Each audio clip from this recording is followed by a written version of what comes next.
Jorge Plata was the personification of the common man, a face in the crowd who dreamed small, hoping to perhaps achieve something big. At 48, his life was confined to the walls of Plata's bar, a modest establishment built with the sweat of decades of honest work and hard-won savings. Located on a forgotten artery of a Brazilian metropolis in the 90s, the bar was his sanctuary and his burden. He was a man of few words, whose calloused hands knew the wooden counter better than anything else.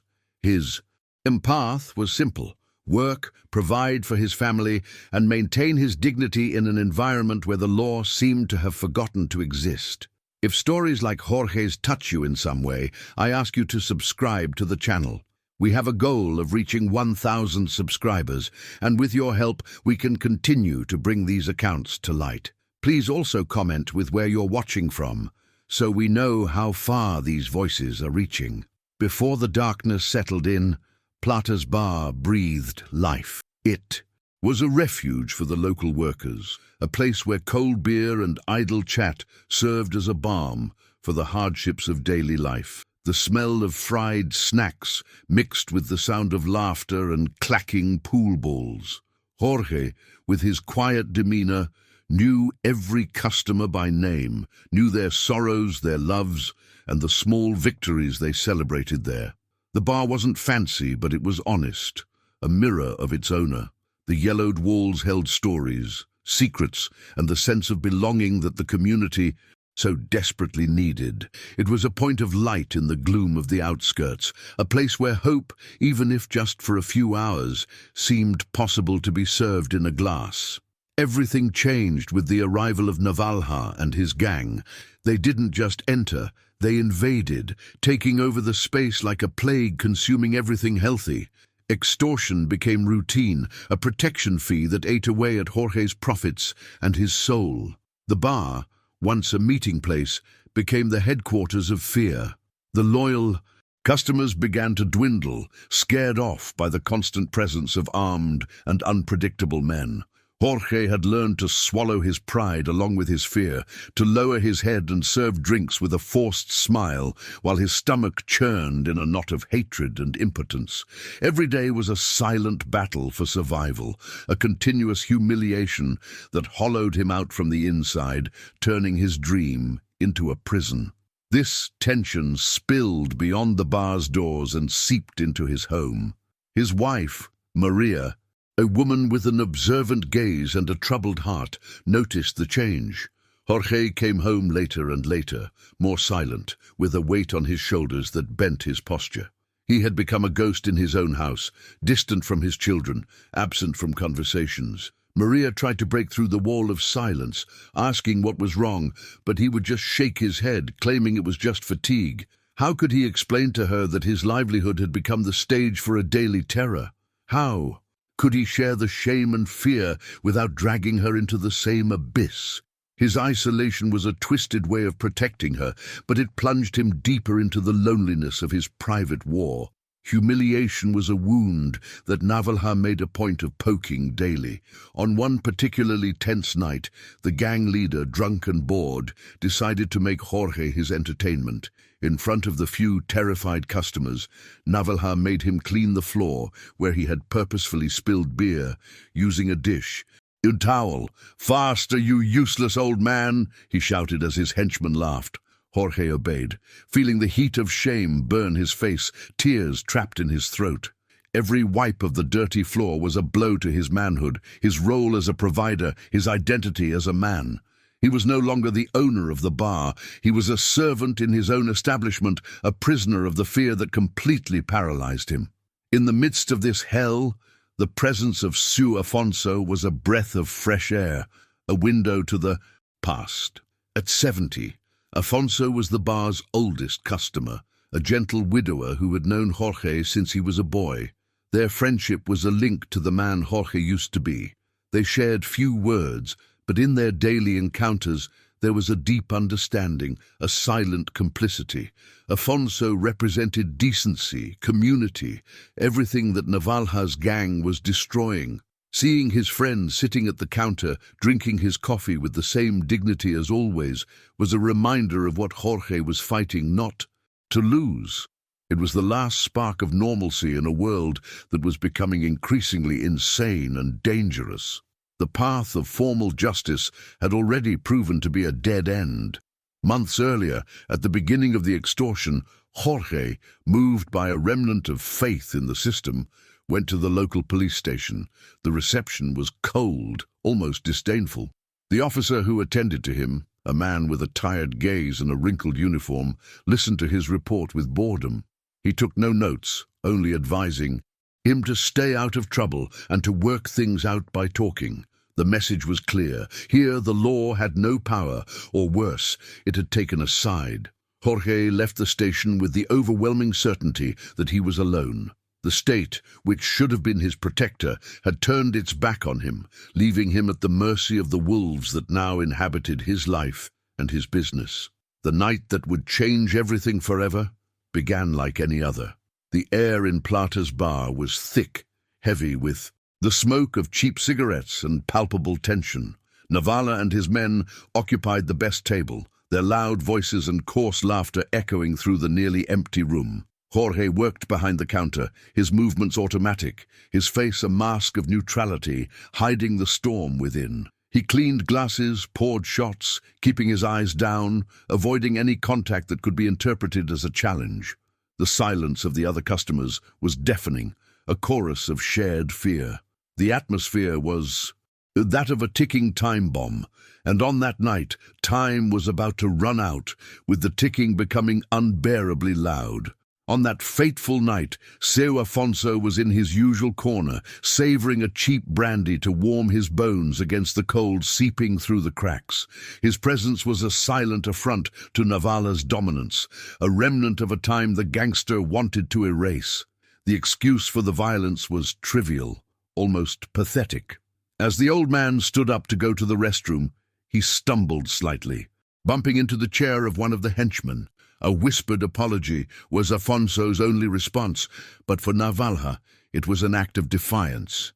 The gang leader rose slowly, a cruel smile forming on his lips. The noise ceased. The air grew thin. Jorge, behind the counter, felt a chill run down his spine. He knew with a terrifying certainty that the fine line separating humiliation from brutality was about to be crossed. What followed was not a fight. It was a massacre. Navalha grabbed Seu Afonso by the collar, lifting the frail body with frightening ease. "Are you blind, you decrepit old man? Can't you see where you're going?" he snarled, his breath reeking of alcohol in the old man's face. The first slap cracked in the silence, sending Afonso's head snapping to the side. Then came the punches, the kicks. The henchmen joined in the fun, turning the old man's body into a punching bag.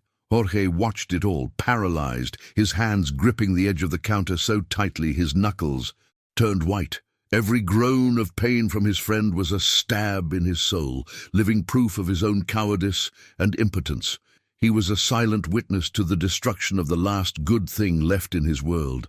When they grew tired, they simply dropped him on the floor, a heap of pain and blood on the bar's dirty tiles. Navalha spat next to Afonso's inert body, pulled a wad of crumpled bills from his pocket, and threw them on the counter. "For the mess," he said, with a disdain that was more painful than any punch. The gang left laughing, the sound of their boots marking the rhythm of their retreat, leaving behind a trail of physical and moral destruction. The silence that fell upon the bar was heavy, dense, broken only by Afonso's low moans. The few remaining customers scurried out, not daring to look at Jorge, as if his shame were contagious. He was, finally, alone with the result of his inaction. The initial shock gave way to a terrible clarity. As he wiped the blood from his friend's face with a damp cloth, Jorge felt something inside him break. The fear that had kept him submissive, that made him swallow his pride and force smiles, began to crystallize into something else. The image of Afonso, defenseless, humiliated, and broken, burned into his mind, cauterizing any remnant of hope in the justice of men or of God. Sadness gave way to a cold, cutting rage that spread through his veins like a poison. That blood on his bar floor wasn't just Afonso's. It was the representation of his own trampled dignity, of his desecrated dream. In that moment, the victim, Jorge Plata, began to die, and in his place, something far darker and more determined began to be born. After leaving Afonso at the precarious public hospital, Jorge returned to the bar. The place was silent, haunted. He walked slowly to his spot behind the counter, the same place where he had stood paralyzed by fear hours before. He stared at his reflection in the stained mirror between the bottles of liquor that were the tools of his trade. The man looking back at him had empty eyes, but behind that emptiness was a new flame, a frigid resolution. He would no longer wait for help. He would not run. He realized that the only peace he would ever have was the peace he would create himself with his own hands. In that instant, he decided that the blood debt would be paid, and anyone who supports such a decision, even in the shadows, knows the weight it carries. If you understand this thirst for justice, subscribe so you don't miss the conclusion of this story. The nights following Afonso's assault were a blur of insomnia and anguish. Jorge tossed and turned in bed, the image of his friend's bloodied face etched onto his eyelids. Helplessness gave way to a feverish purpose. In the stillness of the early morning, while the house slept, he began his research. In the 90s, information wasn't at one's fingertips, but in old newspaper reports and the practical knowledge of the streets. He remembered cases of poisoning from cheap, adulterated drinks. The word methanol came to mind, an industrial poison, cheap and accessible, used as a solvent. Most importantly, its symptoms, blindness, organ failure, could easily be mistaken for those of a severe alcohol overdose. It was the perfect weapon, silent, disguised, and, in his bar, completely natural. Acquiring the poison was the first concrete step on his path of no return. He drove to a distant industrial district, a grey and anonymous place where no one would know him. He entered a chemical supply store, his heart hammering against his ribs, his hands sweating. To the bored-looking clerk, he was just another customer, and he invented a story about needing the solvent to clean his old car's engine. He bought a gallon of methanol, paid in cash, and left, feeling the weight of the liquid in his hands as if he were carrying death in a bag. During the entire drive back, the gallon jug on the passenger seat seemed to watch him, a silent accomplice in his macabre plan, sealing the pact with his darker side. Jorge was not an impulsive man. Fear had made him meticulous. Before using the poison on a human being, he needed to understand its power.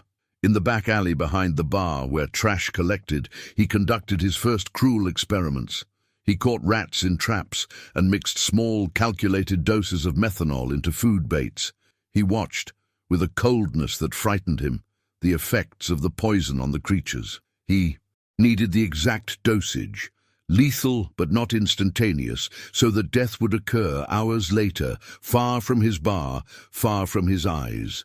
Every animal that died was a rehearsal, a step that distanced him from the man he had been and brought him closer to the monster he needed to become to survive. His mind, once occupied with bills and supplier orders, transformed into a deadly chessboard. Plata's bar was no longer his business, but his arena. He began to observe the gang members with a clinical eye, studying their habits, their weaknesses, the hierarchy of power among them. He mentally noted who drank the most, who preferred cachaça over beer, who tended to isolate themselves from the group. He created a list, an order of elimination, starting with the pawns to test the king's defenses. At home, his silence deepened. Maria looked at him with growing concern, but his eyes no longer reflected the husband she knew, but rather a stranger focused on a horizon only he could see. The first victim was chosen. Zay, one of the youngest and loudest members, who had a habit of staying late, drinking shots of cachaça on the house. That night, the tension in Jorge was almost unbearable.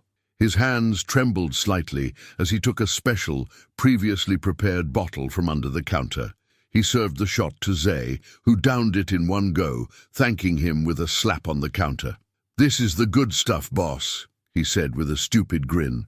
Jorge just nodded, his face a mask of normality, while, inside, a scream of panic and triumph mingled. He watched Zay stagger out of the bar, disappearing into the darkness, and felt as if he had just released a poisoned arrow into the night. The wait was torture.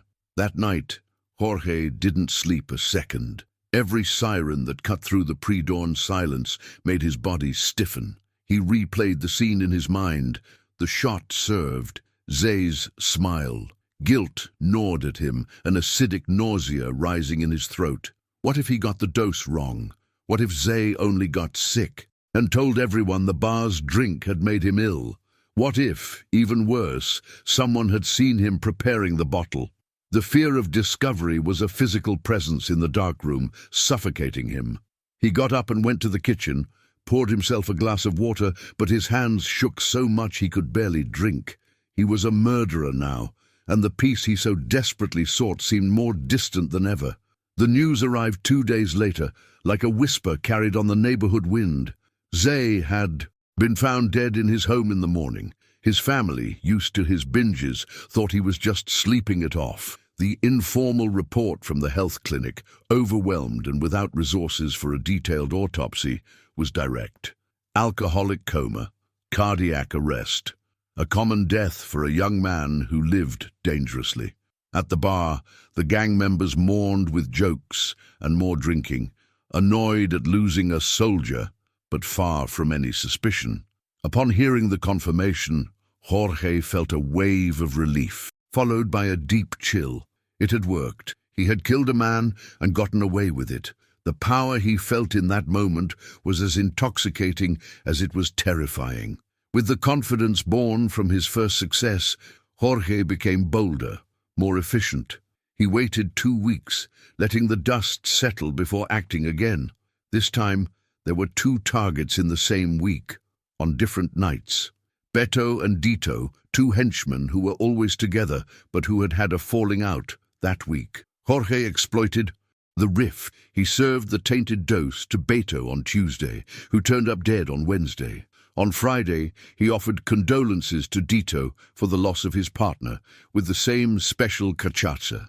By Saturday, Dito was also dead. The deaths were attributed to their reckless lifestyle, to bad quality alcohol. Jorge was refining his method, his face becoming an impenetrable mask, his actions a silent, deadly ballet. With 3 members dead in less than a month, the gang's invincibility began to crumble. The coincidence was too glaring to be ignored. Navalha, though not brilliant, was a cunning animal, guided by survival instincts. Suspicion began to poison the group. He didn't think of Jorge. A pathetic, fearful bar owner was beneath his consideration. In his mind, the blame could only fall on a rival gang trying to take his territory, or worse, a traitor within his own circle. Distrust set in, and the atmosphere in Plata's bar, already tense, became explosive. The thugs eyed each other suspiciously, and the violence, once projected outward, threatened to implode the group from within. The series of unusual deaths finally caught the attention of the police, more due to pressure from local media than efficiency. The case was handed to Inspector Moraes, an old-school cop nearing retirement, with a gaze that seemed to see right through people. Moraes didn't believe in coincidences. His first stop was Plata's bar, the last place all the victims had been seen alive. He asked Jorge routine questions, with a calmness that was more intimidating than any shout. Jorge answered everything with a rehearsed truth, presenting himself as a simple merchant, also frightened by the violence. Moraes left without showing anything, but Jorge felt the weight of the inspector's eyes on him, a new and dangerous piece in this deadly game. Jorge's transformation deepened with each death. He moved with an economy of gestures, a cold precision that was not natural to him. The man who once laughed at customers' jokes and worried about the soccer team was now a shell, a silent observer. Maria felt like she was sleeping next to a stranger. "What's happening to you, Jorge? You don't talk, you don't smile. It's like there's a ghost inside you," she confessed one night, her eyes full of tears. He wanted to hold her, to tell her everything, to share the burden that was crushing him. But the truth was a poison even more potent than methanol. To reveal it would be to destroy the one thing he was still fighting to protect. "It's just exhaustion, my love," he lied, and the chasm between them widened. He knew he couldn't stop. The gears he himself had set in motion demanded more sacrifices. Now his targets were members closer to Navalha, the lieutenants of the gang. The risk increased exponentially with every shot he served. He used their arrogance as his main ally. One night, he offered a bottle of the Special Reserve to one of Navalha's right-hand men as a tribute, a gesture of subservience. The gangster, vain, accepted the honor and drank generously in front of the others. He died the next day amidst terrible convulsions. Jorge felt no remorse, only the cold calculation of a general sacrificing a piece to corner the enemy king. The death of a high-ranking member made chaos erupt. Navalha's paranoia peaked, and the gang began to cannibalize itself. Accusations of betrayal flew across the bar, fueled by alcohol and fear. One night, two henchmen who had been like brothers accused each other of being informants for a rival gang. The argument escalated into a knife fight right there in the middle of the room. Jorge, impassive, simply watched from his post behind the counter as they stabbed each other. The police arrived and took them both, one to the morgue, the other to jail. He hadn't even needed to get his hands dirty. He was destroying the gang from the inside, using their own poison, distrust, against them. Danger, however, was always lurking. His luck wouldn't last forever. One night, as he was preparing to serve another target, one of Navalha's men, suspicious, grabbed the bottle from his hand. "Let me see this special cachaça you're always serving," he said. His eyes narrowed. Jorge's heart froze. For a second he saw his entire plan fall apart, his own death certain. With a quickness of thought he didn't know he possessed, Jorge grabbed another identical bottle of pure cachaça, which he always kept on hand for such an eventuality. "Of course, this is a good batch. Try it," he said, swapping the bottles in a swift movement and pouring a shot of the safe liquor. The gangster drank it, shrugged, and handed it back. The danger had passed, but the cold sweat running down Jorge's back was a reminder of the razor's edge he was walking on. As if the danger wasn't enough, Inspector Moraes returned. This time, he wasn't there for formalities. He sat at the counter and ordered a coffee. "It's funny, Mr. Plata," he began in a low voice. "All the dead men were your customers, and all of them, according to their friends, drank your cachaça the night they fell ill. That's a lot of coincidence, don't you think?" Jorge felt the blood drain from his face, but he maintained his composure. He explained that he sold dozens of brands, that his cachaça was bought from legal distributors. He showed the receipts, the sealed bottles. Moraes listened to it all with his skeptical gaze. "Be careful, Mr. Plata. Sometimes, when you clean the house, you end up getting dirtier than the mess," the inspector said before leaving Jorge with the certainty that the police were closing in. News of the serial deaths at Plata's bar spread through the neighborhood like wildfire. The initial fear of the gang was being replaced by a morbid fascination. People spoke in whispers. Some said the bar was cursed, others that it was a kind of divine justice. Jorge became a legendary and feared figure. The simple, humiliated man was now seen with a mixture of respect and dread. He felt the stares on his back as he walked down the street. No one dared to challenge or disrespect him anymore. He had wanted peace, but in its place he found a different kind of power, a lonely and dark power forged in death and silence. Navalha, watching his small empire crumble, was cornered. Only his most loyal men remained, a handful of killers as paranoid as he was. His source of extortion money was drying up as his members died. Desperate, he cornered Jorge in the bar late one afternoon. He pressed him against the wall, the cold barrel of a revolver to his forehead. "There's a demon in this bar of yours, old man. Or maybe you're the devil himself," he snarled. "If one more of my men dies, I'll burn this place down with you and your family inside." The threat was real. Death was a trigger pull away. But the fear in Jorge no longer paralyzed him.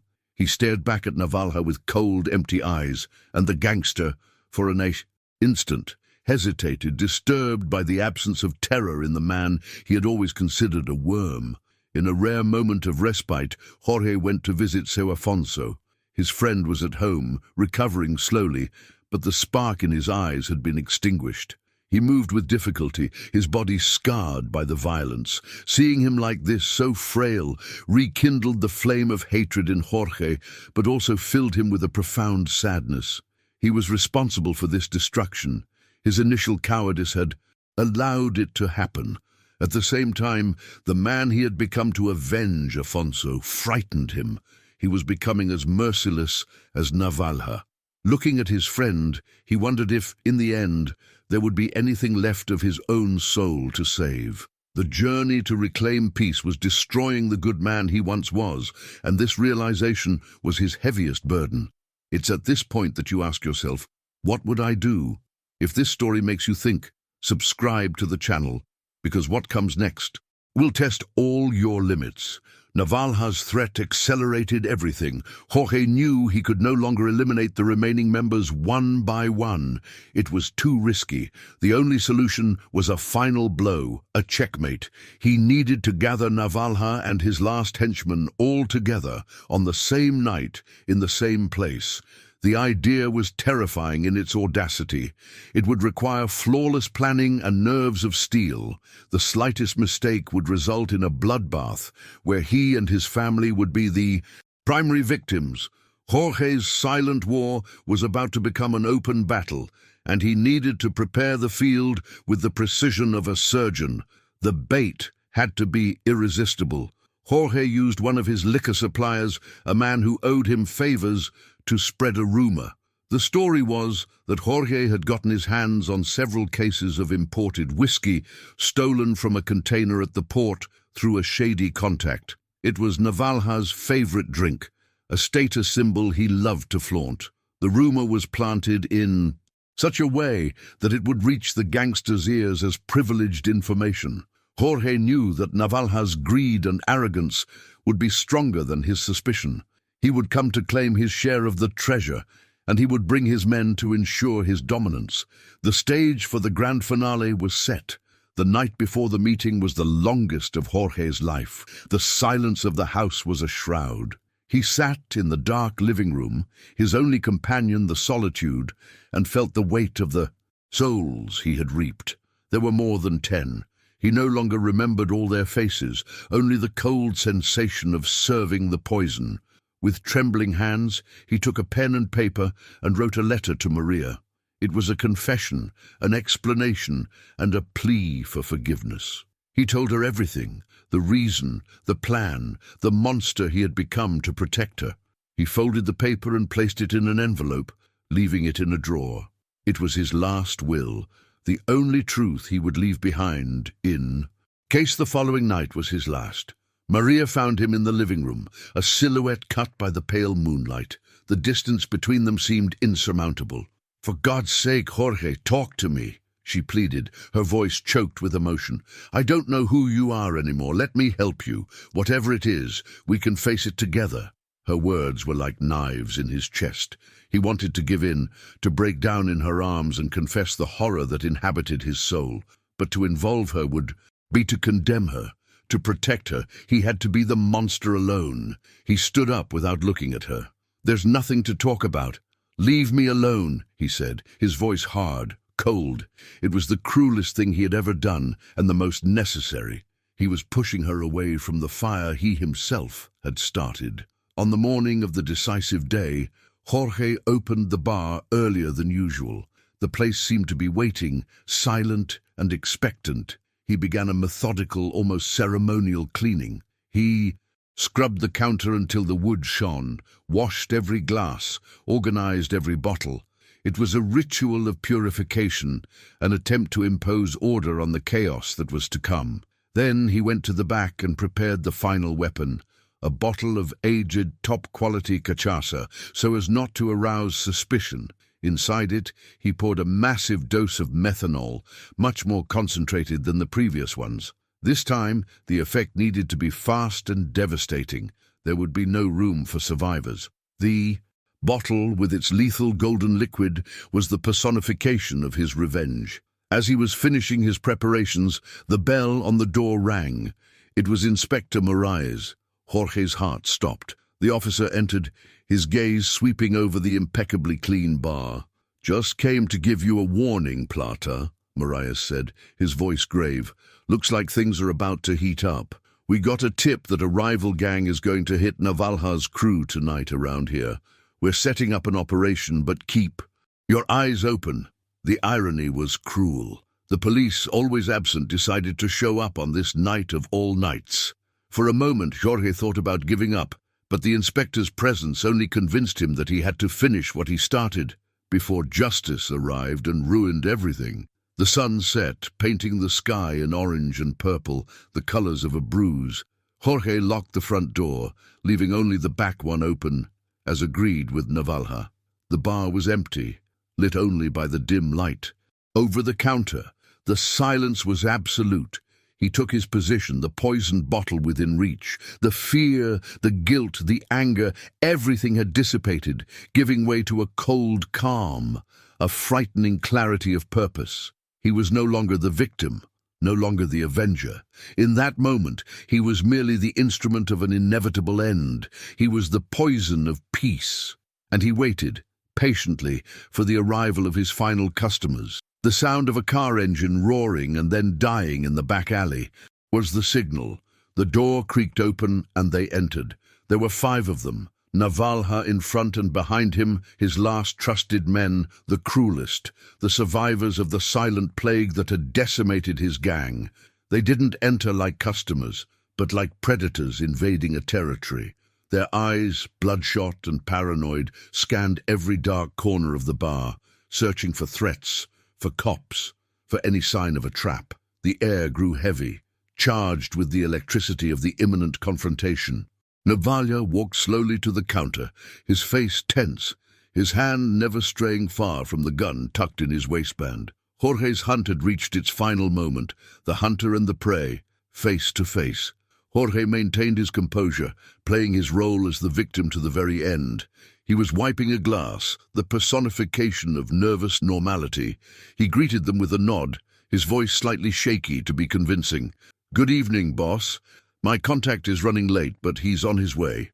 Told me to wait for him here," he lied, the rehearsed words coming out perfectly. "In the meantime, I got a special cachaça today, a real gem. I'd like to offer you a shot on the house to celebrate our business." He moved with deliberate slowness, taking the cleanest glasses, lining them up on the wooden counter. Every gesture was a calculated step in a deadly dance, under the watchful, suspicious gaze of Navalha, who was not yet convinced. He ducked down and brought up the golden bottle, the poison. Disguised as nectar, he presented it as a sommelier would a rare wine, praising its color, its supposed aroma. The performance was flawless. With surprisingly steady hands, he poured a generous dose into each of the 5 glasses lined up. He pushed them gently across the counter toward the men. They looked at the glasses, then at Jorge. Navalha picked his up, swirled the liquid, but didn't drink. His eyes, cold as a snake's, fixed on Jorge's. "I like your hospitality, Plata," he said, his voice low and dangerous. "So much generosity it almost moves me. Drink with us, make a toast to our partnership." The order was a final test, a death sentence. Time seemed to freeze. Navalha's demand was the one flaw in his plan, the opponent's unexpected move that puts the king in check. To refuse would be to sign his confession and his death warrant on the spot. He looked at the faces of the 5 men, the architects of his personal hell, the image of a bloodied São Afonso flashing in his mind. The decision was made in a split second. With a calmness that came from the depths of his transformed soul, he reached for a 6th glass. He extended his hand, took the same lethal bottle, and poured a small amount for himself, perhaps a third of the other's dose. He knew he was condemning himself, but he was betting his life on the small margin of time the smaller dose might give him. He raised his glass, the amber liquid shimmering under the dim light. He looked Navalha directly in the eyes, a final, silent act of defiance. "To peace," Jorge said, the word dripping with a dark meaning only he understood. Without hesitation, he brought the glass to his lips and took a sip, feeling the poison burn his throat. The act broke Navalha's last barrier of suspicion. The gangster let out a short, satisfied laugh. "To peace, to money, and to the devil with the rest," he boomed, raising his own glass. "Cheers, brothers!"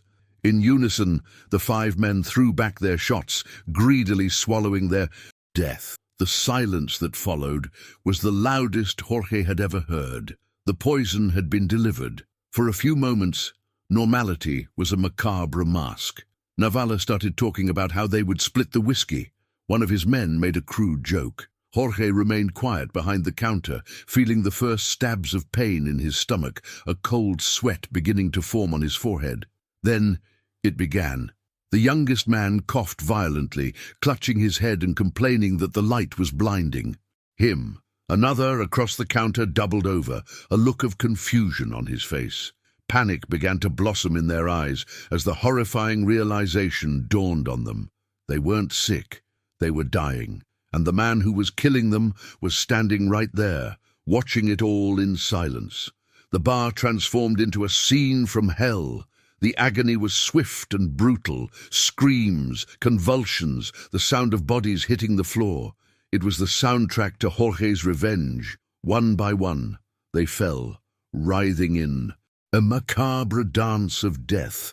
Navalha was the last. His strength failed him, but his hatred propelled him. He fell to his knees and began to crawl toward the counter, his face contorted in a mask of fury and disbelief, his arm outstretched as if to take Jorge with him. "You!" he managed to whisper, the poison frothing on his lips. It was his last word. He collapsed, his body shaking one last time before falling still. Jorge leaned against the counter, his vision blurring, the pain spreading through his body. He had won. The bar was finally at peace, the peace of a graveyard. Jorge's victory was celebrated in a solitary agony on the dirty floor of his own bar. The poison, even in a smaller amount, punished him without mercy. A piercing pain tore through his stomach as his vision narrowed to a dark tunnel. With the last of his strength, he crawled to the small sink in the back, shoving his fingers down his throat to force himself to vomit, in a desperate attempt to expel the death he himself had invited in. He drank water from the tap in desperate gulps, feeling his body tremble uncontrollably. He collapsed there, between the counter and the bodies of his enemies, consciousness fading in waves of pain and darkness. His survival was not a given, but a battle fought on the threshold of death, the first payment for the peace he had bought with blood. Hours later, the sound of sirens and heavy boots breaking down the front door brought him back to consciousness. The police, finally responding to the late calls about the commotion, stormed the bar and were met with the ghastly scene. 5 bodies scattered across the floor and Jorge, barely alive, huddled in a corner. To the tactical team, it looked like a brutal settling of scores. Inspector Moraes arrived shortly after, and the scene confirmed his theory of a gang war. The expensive cachaça bottle on the counter, the glasses, the absence of gunshot wounds, everything pointed to a mass poisoning, a betrayal. Jorge, the bar owner, was immediately classified as a victim who had been lucky to survive the attack that killed the criminals. He was carried out on a stretcher to the ambulance, the hunter disguised as the prey. The investigation was a mere formality. With all the victims being known criminals and the cause of death being poison, the police quickly closed the case as an internal dispute or the work of a rival gang. The story of the tainted cachaça became the official truth, convenient for the statistics and the peace of mind of the bureaucracy. In the hospital, Jorge recovered slowly, Moraes visited him one last time before his discharge. The inspector made no accusations, presented no evidence. He just looked at Jorge with his tired, knowing eyes. "You got what you wanted, Plata. Peace has returned to the neighborhood," he said in a low voice. "Now, I just hope you can live with it." And he left, leaving Jorge alone with the law's acquittal and his conscience's condemnation. Plata's bar reopened a month later. It was clean, repainted, but the stains that mattered were invisible. The neighborhood, indeed, was breathing a sigh of relief. The fear that had hung over the streets had dissipated with the death of Navalha and his gang. People greeted Jorge with a new respect, a deference mixed with a veiled fear. He was the man who had survived the massacre in his bar. He had won peace for everyone, but at a cost only he knew. His bar, however, was rarely full. The silence he had craved was now his constant companion, a heavy, haunted silence that filled the empty spaces left by the ghosts he himself had created. In the final scene, months later, we see Jorge alone in the bar, late at night, cleaning the counter as he always did. He stops and pours himself a shot of cachaça, the purest kind. He raises the glass, looking at his own reflection in the mirror behind the bottles. The face that stares back is not that of a victim or a hero. It is the face of a hollowed-out man, an executioner who has become a prisoner of his own freedom. He is free from the gangsters, but forever chained to the memory of his actions. He puts the glass down, untouched. He cannot drink. The poison of peace was far too bitter. And so ends Jorge's journey, a reminder that sometimes the price of justice is your own soul. If stories like this make you reflect, subscribe to the channel. It's your support that allows us to keep telling